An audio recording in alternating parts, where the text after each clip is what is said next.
This is Pam Smith with Farm Journal Magazine. I'm here with Randy Meyer, Bayer CropScience. And Randy, we've been talking about molds and all that gooey stuff that happened last year in the crop. What should growers think about as they go to the field this year? They've got a lot of things on their mind, but what should they be thinking about in terms of plant disease? Well, right now, going into the season, probably a lot of growers aren't even thinking about fungicides because they're worried about fertility, planting dates, cultivars for their soybeans, hybrids for their corn. That's what their thoughts are. But as they move into the season, they need to be acutely aware of the conditions that are developing around their crop, because fungi can attack the crop from almost the very beginning. That's why you put a seed treatment on a lot of these seeds, all the way through towards the end of the season. So it's important that they be acutely aware of how the disease and their crop will interact. There's different diseases that can strike at different times. Each one seems to have a unique set of conditions that favor its growth. And so growers have to be aware of what's going on in their fields so they can make the appropriate decisions.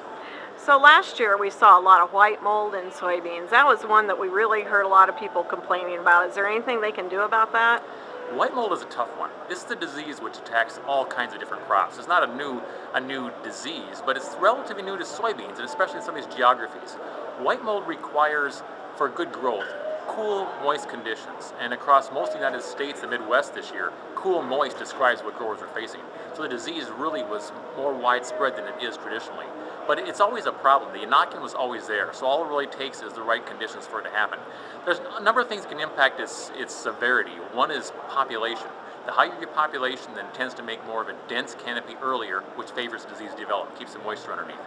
And they also need to be looking at other tools like fungicides, which can help reduce some of the impact of the white mold. So there's a lot of things growers have to keep in mind, but making the decision as the season progresses is a critical piece. One thing you mentioned, seed treatments, and that's definitely been, we've seen a big explosion in that use. And I mean, is that something that growers should make a decision about, or I know it's coming preloaded on a lot of their seed too, right? It comes preloaded, and really, this is one of those things that growers shouldn't give a whole lot of thought. They should just use seed treatments. Now, granted, I work for Bayer CropScience, that is the leader in seed treatments. But seed treatments are relatively inexpensive compared to what they can bring for you, and not only what they bring, but what they can help prevent. So often, people look at the equation. Well, what additional benefit will I get?